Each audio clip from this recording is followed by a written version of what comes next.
Brown from Warrensburg Latham High School.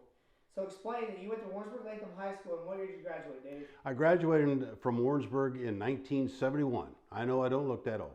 What sports did you play in high school? Well, you know, in the small school, Warrensburg was a school of about, I think, less than 400, and was in Macon County, not too far from Decatur. But when you're in a small school, you have a lot of opportunities to be in. If you're any kind of athlete at all, you could pick out a couple of sports to play. But I was fortunate; I got to play football with a very, very good bunch of players. Basketball under really one of Warrensburg's top coaches over the years, and then I also played baseball. So I enjoyed all of them. Explain a little bit about Vic Binkley, who's a head coach at Warrensburg Latham. Vic is a phenomenal individual. He really is. He is constantly trying to promote his players and get them in good positions. I think he's one of these guys, the harder you work, the luckier you get. And he really works hard at his job. He loves his job, and a quality person too. I have been fortunate to be associated with Coach Binkley for about 26 years now. I do the announcing at the home basketball games for Coach Binkley. I've been there when they've had two state tournament teams on state tournament runs, finishing third in the state twice, and seen some players that were just remarkable. And I enjoy that relationship, but it's one of those things where it's hard to say no to Coach Binkley because he's such a fine individual. I was fortunate that he has gotten, I think now if I'm correct, about 6 people from his program have been inducted into the Illinois Basketball Coaches Hall of Fame. One is the scorer, Mike Patzwitz, who keeps the scorebook. A couple of friends of his, Dean and Doris Cates, Todd Yoakley, who has been a statistician with him for many years. Myself, and then Coach Binkley has also been inducted in the Illinois Basketball Coaches Hall of Fame. Is that 6? I think we got them all in there, but he's that kind of guy. He works hard at taking care of the people that work with him. Explain a little about your basketball career at Warrensburg. Oh, well, there wasn't too much to talk about there. I enjoyed the game. I played under John Kick, who was legendary at Warrensburg Latham. He had some teams back in the 50s that, when it was single class, that went and played for sectional championships. He beat some major Decatur schools from time to time. He was a very tough competitor, but I played for him my senior year. We were hardly a 500 basketball team, but I enjoyed the game. And my father was probably the one in the family that excelled in basketball.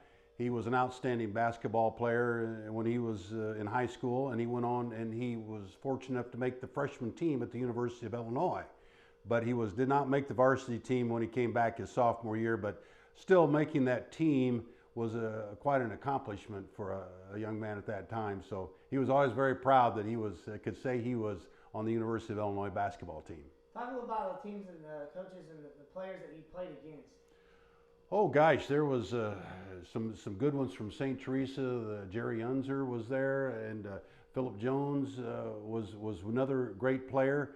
I think that was probably the Decatur teams were pretty tough. And we were still under the single one bracket in the state playoffs, and so there was some from Stephen Decatur High School that I didn't even want to talk about that game. It was pretty tough for a small school to go up against some of these big schools. But I'd have to go back and look a little bit to see who some of these guys were. It's been a long time, Tyler, since I played. But went to Milliken and played there one year, and there was people like Jim Ralston, Chris Andriano, Ralph McQuiggan followed through into there, and there was some George Mackey played linebacker, and Jack Forbes from St. Teresa. I go down the list there.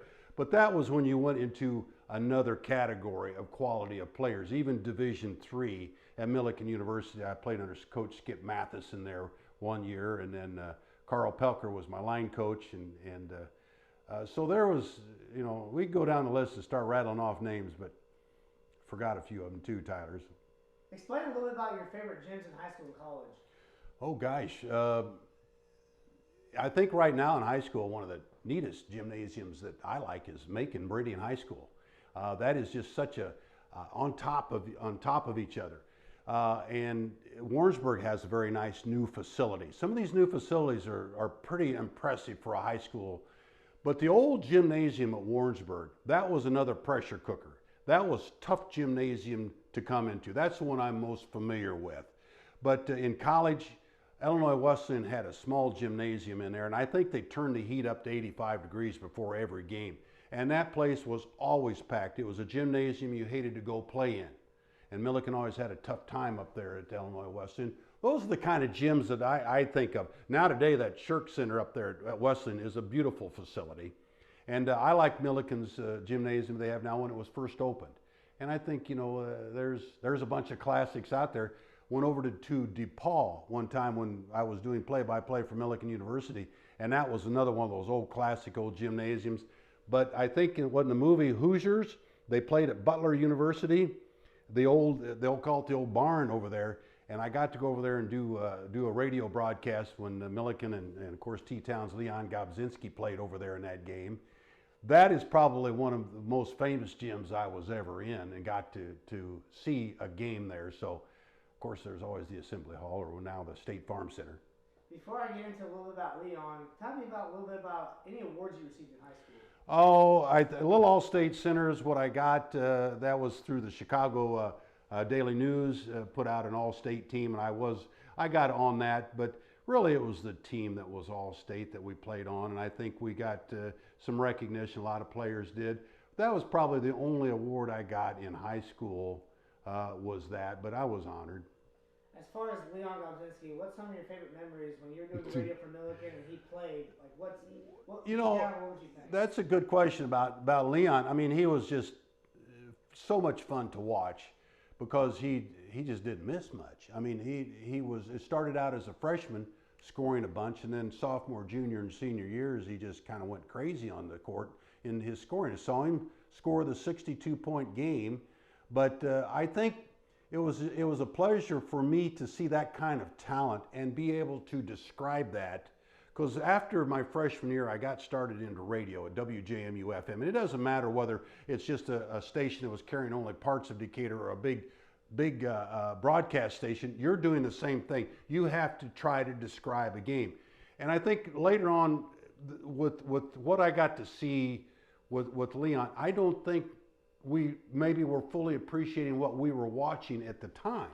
He played with some other really talented players, Danny Parker and Gary Deidelhoff, two that come to mind. Just a super pleasure to watch him. And here I am trying to describe these guys on radio back to the campus.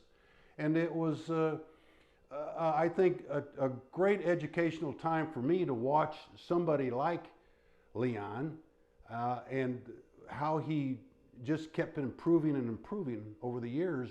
And we took it for granted, I think, because, you know, but today I look back on that and I thought I saw a piece of history. And I saw probably, in the 4 years there, I bet I saw 95% of the games he played in. Really? Other than maybe my freshman year. Other than that, I was with the team the whole time. And Coach Jerry Gray was a fun guy. I enjoyed him. And that was my experience and my favorite part of sports. It wasn't so much that I participated and I played the game, because I wasn't collegiate level. But I learned enough in watching that it was, you realized what you were looking at out there. And it was really some people who were dedicated. We'll get back to basketball in a second, but I wanted to ask you a little bit. So, what exactly do you do at WND? Well, WND, I've been there for 29 years, and I got started at WND because of my background in agriculture. I farm, and I had this broadcast experience, and they had the Farm Progress Show at Dalton City in 1991. And the news director wanted somebody that knew something about agriculture, who had some broadcasting experience, and my name came up somewhere, and he invited me in for a meeting. And he asked me to do this, and it was only going to be for the Farm Progress Show. We did some stories leading up to it, and I knew nothing about TV. I didn't know how it was done and how it was produced, but I learned a lot that summer. And after the show was over, the news director, Lee Williams was his name, he asked me if I would stay on and keep doing some stories periodically. So I just kept sticking around, doing primarily agriculture stories.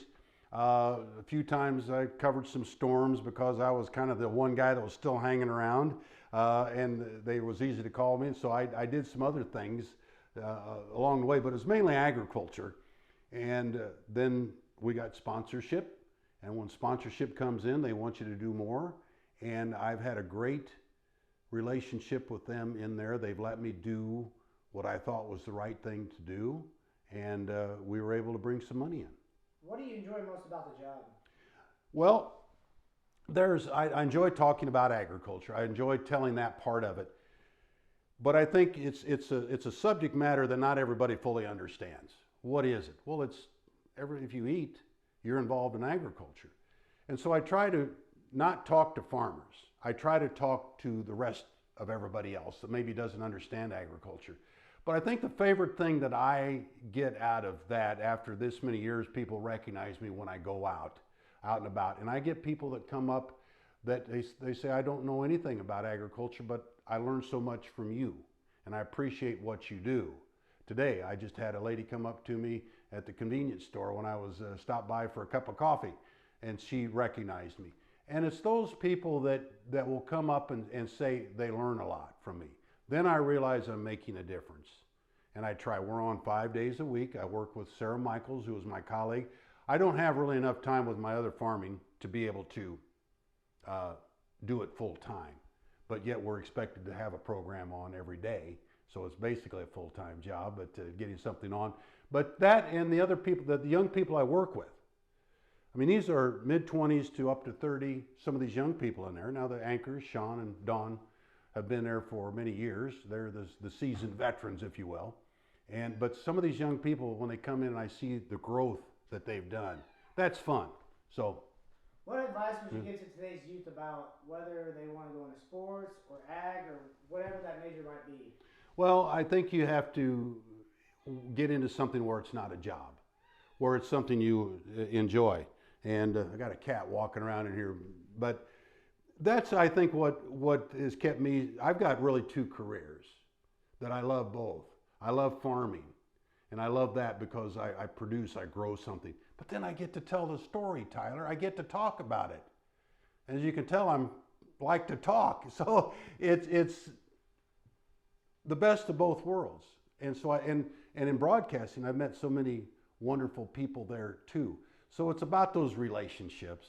It's about doing something that you just absolutely love to do, and it's not a job.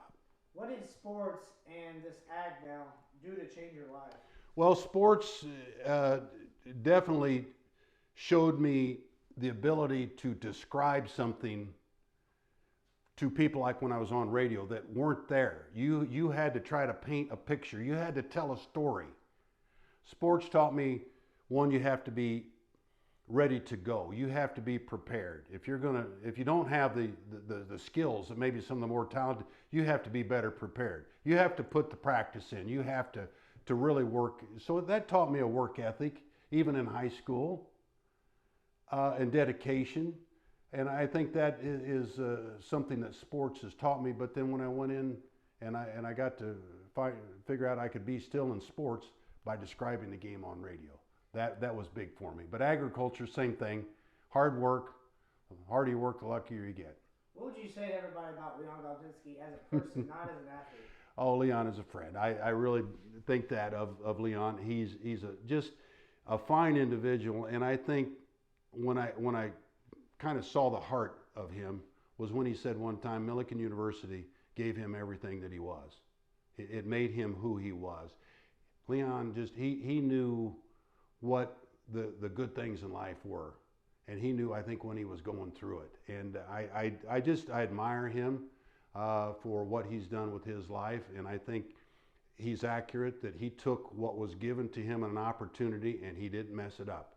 He went on to become as good in life as he was on the basketball court. So final question, Dave. So you've been at WND for 29 years. What makes you different as far as experience and the growth that you've gone away? Well, I think it's made me, who I am. I mean, I enjoy what I do. It's taught me that you got deadlines. You have to meet. People are counting on you, whether it's be in agriculture, whether it be my neighbors, whether it be my family. I think that all of this structure in my life whether it be a deadline at WA&D or a crop that has to be put in the ground, gets me to understand what the important things in life are. So I think that can carry to anybody on whatever they do, is that you have to be dedicated to things, and I'm proud of what I've accomplished at WA&D and with my family here in the farming operation. Is there anything else you'd like to share, Dave? You know, I appreciate what you're doing, Tyler. I think telling that story of your local community, I think is very important, and you have to give back to your local communities, and I think that's very, very important, in particular in today's day and age. So thank you for coming by. I appreciate it.